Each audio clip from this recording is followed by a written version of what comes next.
Welcome to Faith Over Addiction podcast, where the chains of fixing and striving are broken and joy is rediscovered in Christ. You're here because you know there's more for you, a life beyond addiction's chaos, rooted in God's peace and promises. This is the place where Christian women like you learn to release the weight of fixing and striving and instead lean into God's strength to create a home filled with love, grace, and hope. She is clothed with strength and dignity. Proverbs 31:25. That's you. You may not feel like it yet, but you are stronger than you know. And God has so much more for you than carrying someone else's addiction. Here, we'll uncover how to set healthy boundaries with love and a little humor. Find resilience and grace in the messy moments of life. Celebrate small victories and embrace joy like never before. Lean into God's promises for restoration and strength because He's not done with your story or your loved ones. This is your invitation to rise up, embrace your worth in God's kingdom, and take back what's been stolen by addiction, your peace, your joy, your future. Your faith is the foundation and your boundaries are the bridge, and God's truth is your guide. I'm Tanya Gioia, your host and fellow traveler on this journey through the chaos of addiction. I'm here to cheer you on, equip you with tools that work, and share the truth that's changed my life. The joy of the Lord is your strength. Nehemiah 8:10. Together, we'll uncover how to create safe, loving space for healing, starting with your own heart and home. By setting boundaries, trusting God's plan, and embracing His truth, you can reclaim your joy, your peace, and your family's future. Then you will be able to stand firm for your family and legacy as a kingdom daughter, a woman who can laugh at the days to come, knowing her identity is secure in Christ.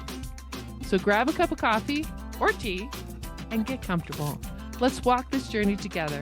We're about to take back what's been stolen, create a safe, healing space for you and your family, and rediscover the joy God has waiting for you.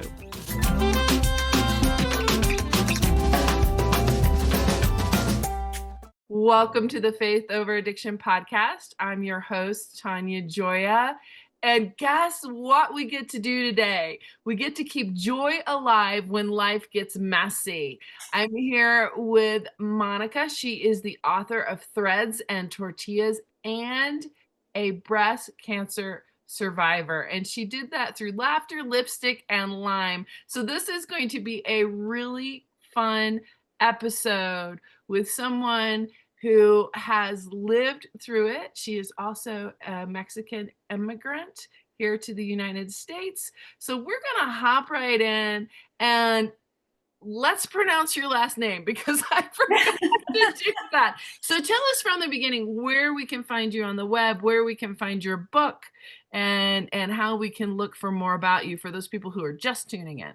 Oh, thank you so much for having me, Tanya. Thank you so much. And my last name is Ocejo, Ocejo. I think it's a difficult last name, but it's what it is.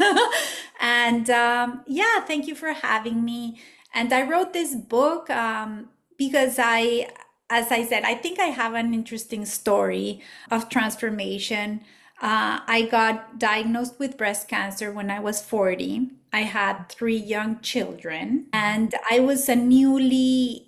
newly came to the States from Mexico. And so I was like in a place that wasn't my home, and I had to face this humongous challenge. And so I think I kind of rediscovered myself in that fight. And I wanted to tell the story, and I wrote this book, Between Threads and Tortillas, because I came here to the States with a business visa. That means that like you invest in a business. And when my husband told me, if you want to go to the States, we need to invest in your business, which I responded, what business? What are you talking about? Because I don't And like I made dresses. I was a fashion designer back in Mexico. And it was my dream to become like this famous fashion designer here in the States, because here's the States, like in Mexico, I think it's all around the world basically that we see America as this, that you said, the culture, you know, in fashion, in movies, in music, and everything. And so it was always my dream to come here. But when he said that, let's go with your business, I'm like, what are you talking about?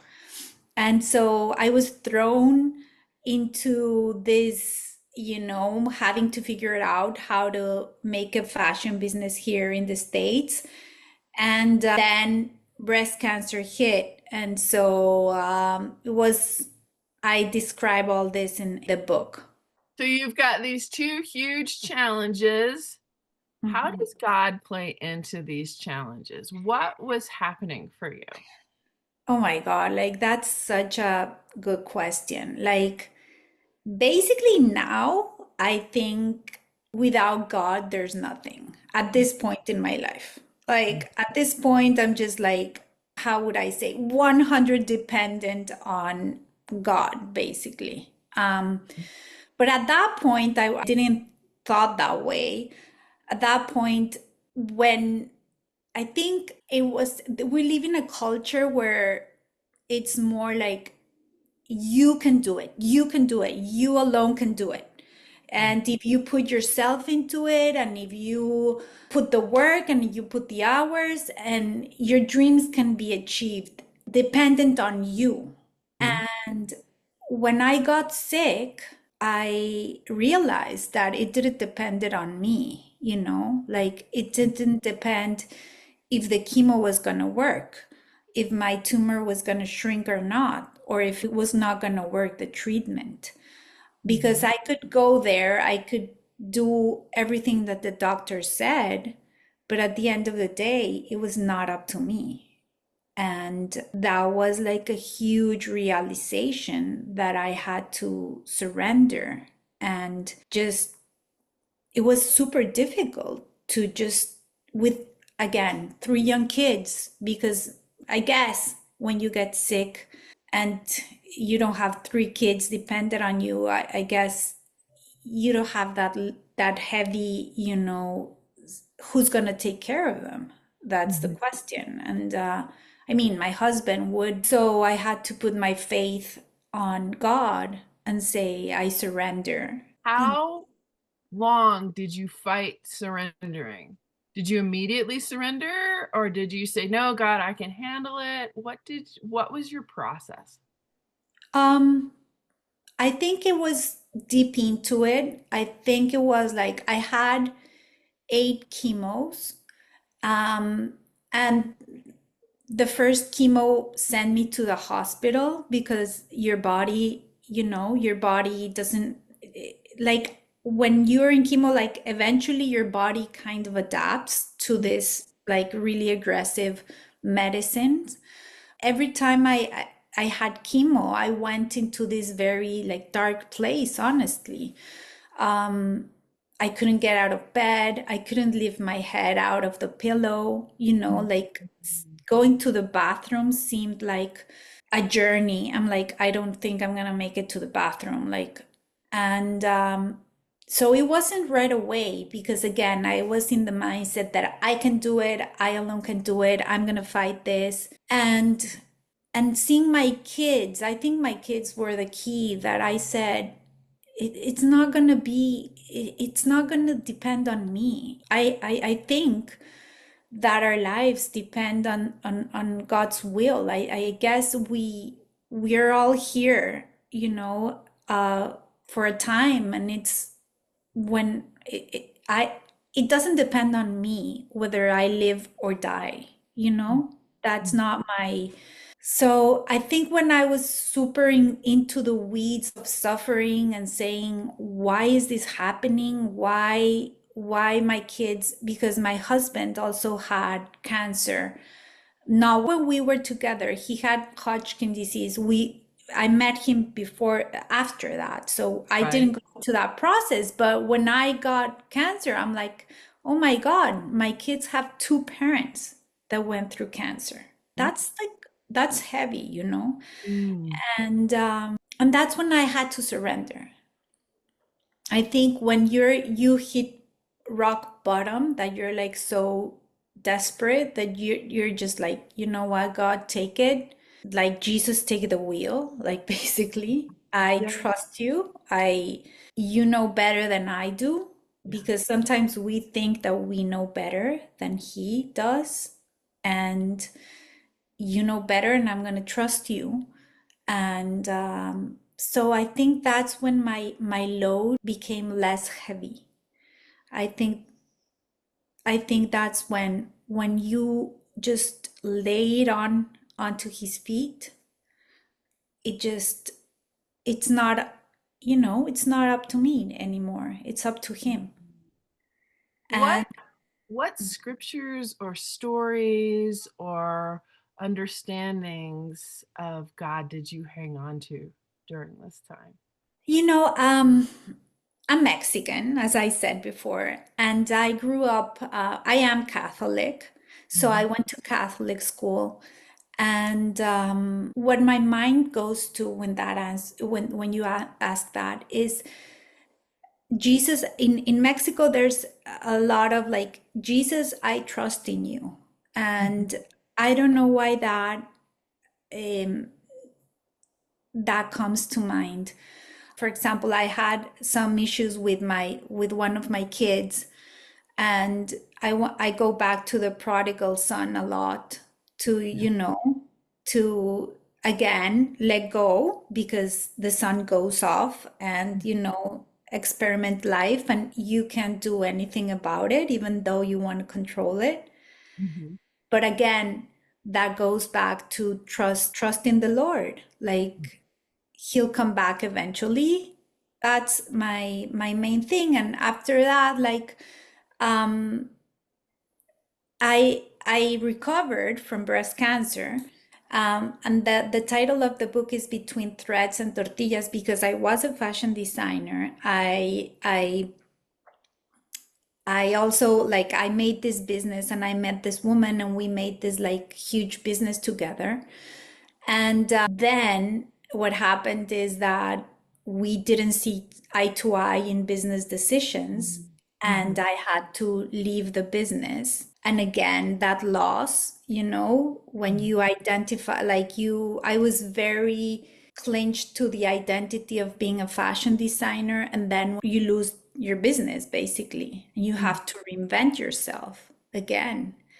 And and then that's when I went into the tortilla business, that I think it's kind of fun, you know. Yeah.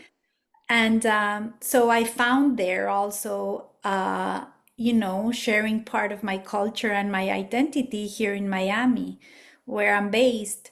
I found a lot of joy and a lot of, you know, sharing part of who I am in that sense. Tell us about that journey. So you've had you're an immigrant. You've dealt with cancer in both you and your husband. The businesses, the fashion designer business that you thought was your identity isn't there. How did you journey into tortillas? I know for you it's part of the culture, and it's probably something that you remember from grandmothers and mothers and all those things. Exactly. What gave you the opportunity to go, hey, let's make tortillas? Exactly. That's a crazy, you know, that's my message. Embrace life, you know. First you're doing something super glamorous, and something people are like, "Oh, fashion is like really glamorous." And then you're making tortillas, right? Something that's maybe not that glamorous, but at the end it's who you are. The funny thing is that I had a friend, and my friend like saw all my struggles, and she's like this type of friend that you just like laugh when you're with her, like it just Uh-huh. joyous. And she watched my struggle with the business, with the fashion business and all this, and she said, "Hey, forget about that." And we had these conversations that she was also Mexican. And we had these conversations that there were not good tortillas in Miami, and we would suffer from that, and because we, like in Mexico, we eat bread like tortillas, like, no, on the contrary, we eat tortillas like bread. And Yeah. so it was like, there's not a good tortilla here in Miami. And it's like, wow, that's an interesting idea. Let's bring a tortilla machine. Crazies. Like, we Mhm. didn't even know, like, like, cooking was part of our identity also in Mexico a lot, but we didn't know about it, and so we embarked on that adventure, and we brought the tortilla machine, and we figured that out, and it was so fun. Honestly, it was like so fun, and just going into that journey with my friend, and people loved them, like they were like, and not only Mexican immigrants, like people from all over loved the it was like kind of a homemade tortilla. Mhm. And so, I mean, it was like, after that loss, after you have a loss of something, I think it's up to you a bit to figure out what to do next, and not, of course, feel your feelings, and you have to go through that process of grieving, but after a while, like, get up again and start doing other things. And I guess your main identity for me is that I'm a daughter of God. I'm his daughter. And Mhm. as we all are, we're all children of God. And so that has to be your main identity. And when you really connect, and I didn't connect with that statement before, I Mhm. just recently said, there's this song, I don't know if you've heard it, that's The Truth. And the truth, and that song says, the truth is, I'm my father's child, Yeah. and I make him proud. And I don't know, that song made me realize, you know what? I'm a child of God. Doesn't matter if I do tortillas, if I'm a fashion designer, if I'm whatever I do, doesn't matter. I'm a child of God. Mhm. And that's the most important part. And I have to live that way. So, Fantastic. How did you, so you brought up grieving, and that's something we talk about often on the podcast, that you can't heal what you don't feel. How did you move through the grieving into a life of joy? I mean, some people could have gotten stuck and said, I'm no longer a fashion designer. Who am I? And you said your identity's in God. What, the tortilla sounds like so much fun. What was it that you had to do to release, surrender, move through the grieving? I guess what you said, like, feel your feelings. I guess I cry a lot, I guess. So I do cry. If I'm grieving something, I do go into it. I don't fake that I'm okay. I don't know if that makes sense. I Mm-hmm. I'm just I just say, you know what, like, I'm having, but you have to do that a period of time, and then just say, I think it stops now. That, don't get stuck on that feeling, and move on and say, okay, it sucks, because I love doing what I did. Like, the story is more complicated than that, because we ended up in court with this woman. I involved it was tough, but at the end of the day, it was just like, that ended. I'm Mm-hmm. very good at, just cutting things off. Like, I grieved, that's it.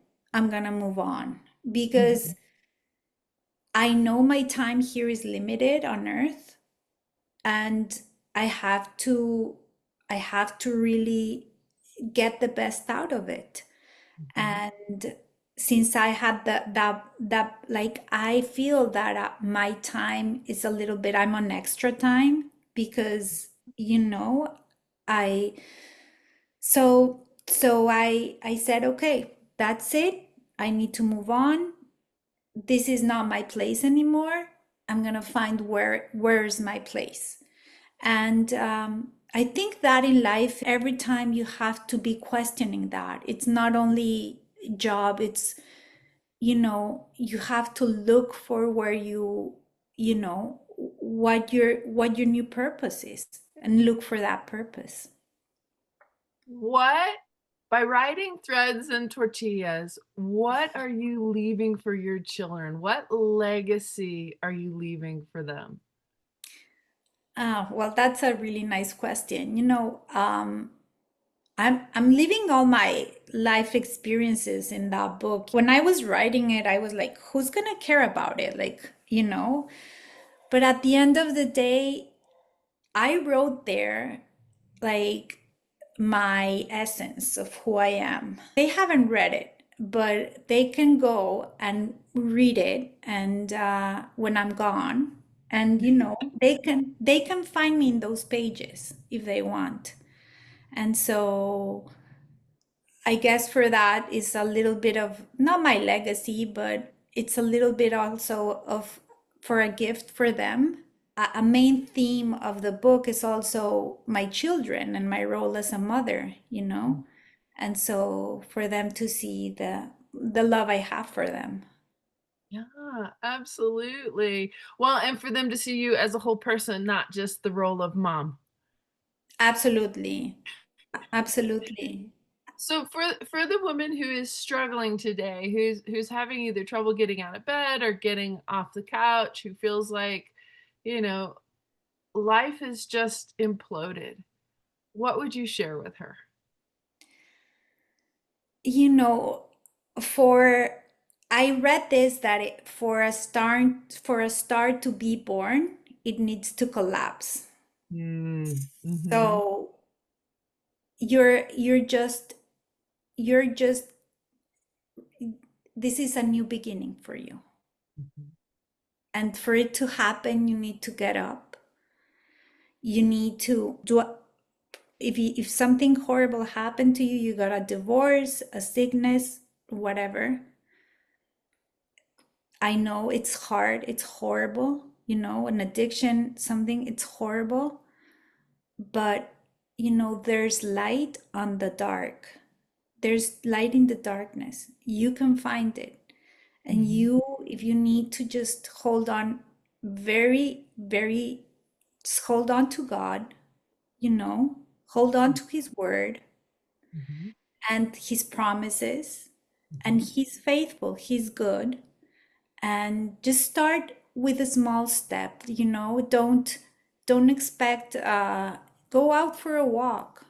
And also, i I guess also I would say, find out what you really love. If Mm. you love dancing, if you love doing arts, if you love painting, writing, I think doing creative stuff is also very healing.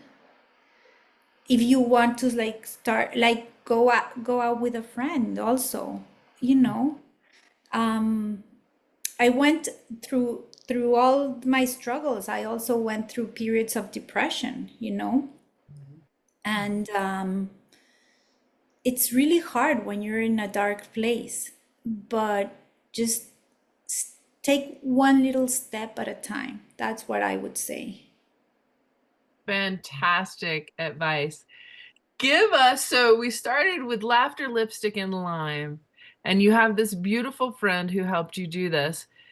Give us one of your favorite memories from getting the tortilla company started. Oh my God, this is so funny. So when I was a fashion designer, I would go dressed up very like little dresses, very fancy with heels.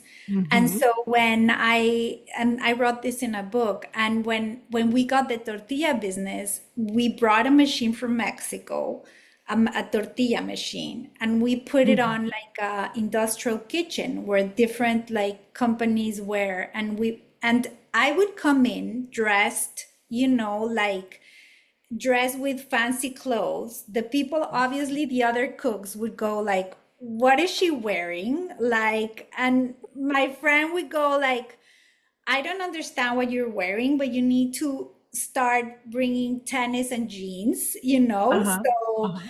and then we would start to put the masa of the tortilla in the and the machine would spit out the tortillas. We couldn't catch them. Oh no. We ended up in the floor, like Oh, all, but we didn't know what we were doing. Like it was just like, and we ended up like laughing on the floor full of masa and tortillas, uh-huh. and that moment I just remember it so dearly. At the end of the days, what you experience and what memories you make. And so I cherish those memories with my friend that we while making those first tortillas that ended up in the garbage can. Absolutely. How hard was it for you to put away the cute dresses and the heels and come in jeans and tennis shoes and the t-shirt and be ready to go? No, I'm like 100% on board, like I still have I still like to have dress up, like not nicely. I still like fashion, and but mainly I'm like now a jeans and a tennis kind of person, more relaxed and more, you know. So yeah, that's a fun transition, and just embrace it, like life is too short to just be hang up in one identity and just like let go and have fun with your friends and your connections. Now, is the tortilla business still running or have you switched to something else? You know what?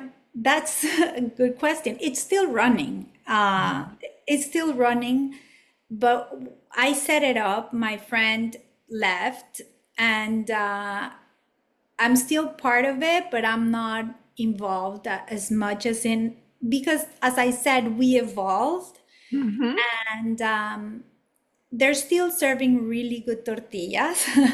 Mm-hmm. But now I'm more focused on now in the book, and I have other projects going on. So I'm focused a little bit more on that.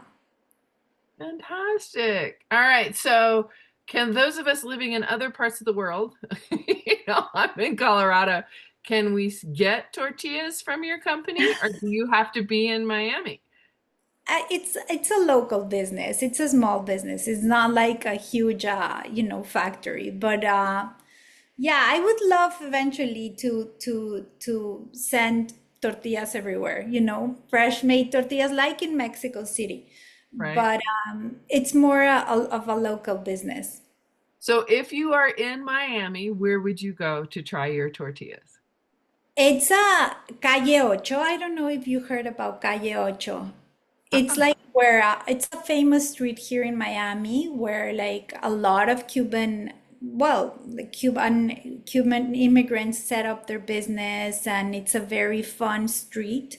And Mhm. so it's right there in Calle Ocho, and it's called Tortilla House. If you're ever in Miami and you want to go and have a nice taco and tortilla, you can go there. Fantastic. So you can go there to eat. They will serve you tacos, tortillas, whatever you want. I just love Right. really good tortillas. Now, do you still make tortillas for your family at home? Of course, we eat our Mexican, we're very into Mexican food, and it's part of our identity, of our heritage, like it brings you back to those memories about my mother and grandmother. So yeah, absolutely. And we do salsa verde, salsa Mhm. roja, all Mhm. those really nice, uh, yeah. Fantastic. So, give us where we can find your book. I'm assuming it's on Amazon. Is there an Audible copy of it as well? Yeah, it has recipes. It I was has, hoping that was in there. So there's recipes for making your own tortilla, salsa verde, salsa roja, all that in there. yeah, I pair the chapter with the recipe. Like for example, the chapter where I get diagnosed with that I find like I was taking a shower and I like touched my breast like with soap and I found like a lump. So Oh no. yeah, and so that chapter it ends with a, margarita, tamarind margarita recipe. So Mhm. and I put it's for all type of scares. You can have your Right. you can have your tamarind margarita. That it's delicious. And then yeah, you have tortilla soup recipe. You have different recipes according to the chapters. Fantastic. All right. Do you have a website as well, or an Instagram or a Facebook page where people can reach out to you? Yeah, my Instagram is Monica Ocejo. That's Ocejo, Mhm. and the book is on Amazon. And yeah, I'm recording the Audible now. It's taking a bit more time because my English is not perfect. So I'm like trying to make it the best that I can. I'm recording like one chapter at a time. And so, yeah, that will be available in, I guess, a couple of months. Fantastic. Now, do you have a Spanish version too? Yes, I do. I'm gonna publish it for Mexican and Latin American audiences. Mhm. And I plan to do that like next year. Fantastic. Okay, so you can get it in two languages sometime next year. The Audible will be out as well, and there are recipes in it. So if you're looking for wonderful things to add joy to your life, I'm sure you talked about margaritas, I'm sure there's plenty of lime involved in it as well. And chili, do you know tajin? Do you know the tajin, the chili powder? I do not. Share with Oh, us. that's the like what we do in Mexico. This is like a nice, fun, and also not if you're on a diet, but healthy snack. You Uh-huh. put like your veggies, you cut your veggies, you add lime, and you add a little bit of chili powder that's called tajin, and Uh-huh. it's delicious. Like it gives and it's just the vegetables are you just take them out of their fridge and so they're really good. So that's a little bit snack that we have in Mexico. We add chili to everything. Yes. Sounds like a much better snack than pulling out the chip bag or the pretzels or whatever. This is much healthier for you. Monica, Yeah. I can't thank you enough for being here and sharing your story. And I think what it is for a lot of us is that, as you said, life shifts, life changes, and to be ready to be held in God's hand as that changes, because each step of the way He's provided for you. He's provided for you and your family. And I'm so thankful that you're here today. I appreciate your time. Thank you so much for having me, and God bless you all, and you know, thank you for Okay. having me. Thanks so much for tuning into the Faith Over Addiction podcast. Remember, nothing changes until something changes. Today is your day to step out in faith and make a difference. You are a daughter of the King, a woman who can spark incredible ripple effects of hope and healing, not just in your own life, but in your family, your community, and God's kingdom.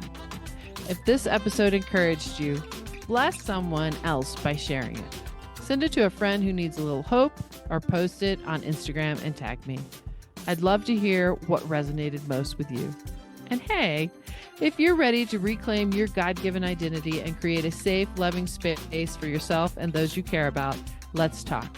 Book a quick call with me today, and I'd love to hear your story and help you take the next step. Oh, and don't forget to head over to Apple Podcasts, search for Faith Over Addiction, and leave me a review.